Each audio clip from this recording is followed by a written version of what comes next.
And the broadcaster and journalist Tim Marshall, who specialises in foreign and diplomatic affairs, joins me now from New Broadcasting House in London. Tim, thanks very much for coming in.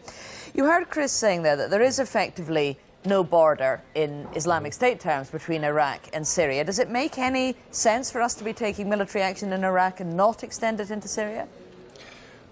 Yes, insofar as legality is concerned, because the Iraqi government invited Britain to be part of the coalition there, and the government of Syria, no matter what you think of it, it has still got a place at the United Nations and has not invited them in.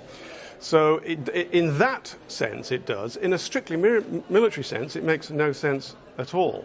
They are one and the same, and they are the same enemy. But what I think, I was in Parliament today, I spent several hours there talking to some of the MPs who are going to be having this vote if it happens. And the key thing is, what is the wording of the vote that they would want to vote on? Airstrikes on who? In 2013, it was airstrikes on Assad's forces. This time it appears to be airstrikes on ISIS. Now, here's the reason I've brought that up. If the Russians reinforce, and they are reinforcing in Syria, at their port at Tartus on the coast, the Americans believe they're bringing in a portable air traffic control centre. I don't think they are going to start flying air sorties themselves in support of the Syrian government, but I think that they might. And I think it's extremely important that if you're going to go for the RAF operating over the skies of Syria, and possibly also for a no-fly zone, you better know what the Russians are planning, because if the Russians are planning to be in the same airspace, they might not recognise that no-fly zone. Now, I'm just throwing that out there because I don't think that's the way things are going, but I do think the Russians are rearming in Syria. But if the Russians were to get involved, it would be in defence of the Assad regime. Yes. And if the UK were to specify military action against ISIS in the region, that wouldn't necessarily involve any entanglement with Putin's forces. Except that who would the Russians be helping Assad fight? They would be helping them fight some of the opposition forces, like the FSA, which just happen to be armed and trained by the Americans. So the Americans are going to stand by and watch a Russian jet, with or without a Russian pilot, could be a Syrian pilot, striking the very people that they've trained to fight Assad. Now, I'm throwing this out, Sarah. I'm not suggesting that that's where things are going, but what I was saying to the MPs, make absolutely sure you know the wording of what you're voting on. And are you voting for airstrikes in Syria, or are you voting for airstrikes only against ISIS in Syria? Because unless you make that distinction clear, and we saw what happened in 2011 with the resolution against Libya, it was just to have a no-fly zone. It ended up with taking out half of Libya's army, and the Russians were suckered at that point because they didn't vote for that. So be very careful of the wording of what you're going to vote for.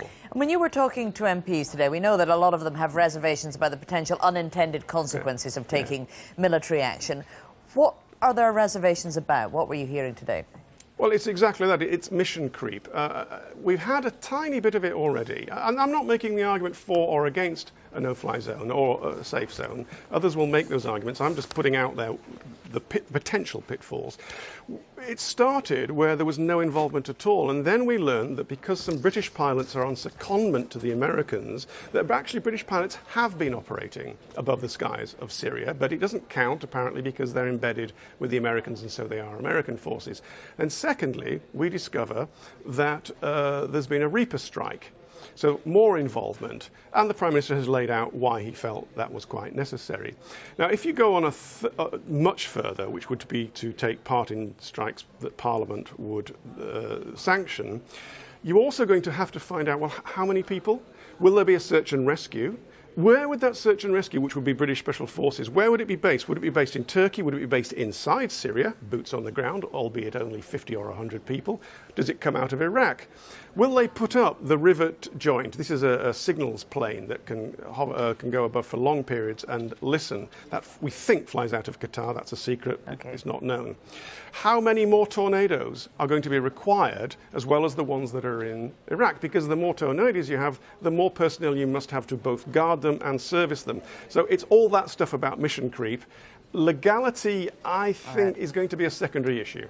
All right. Tim Marshall, thank you very much for talking to us tonight.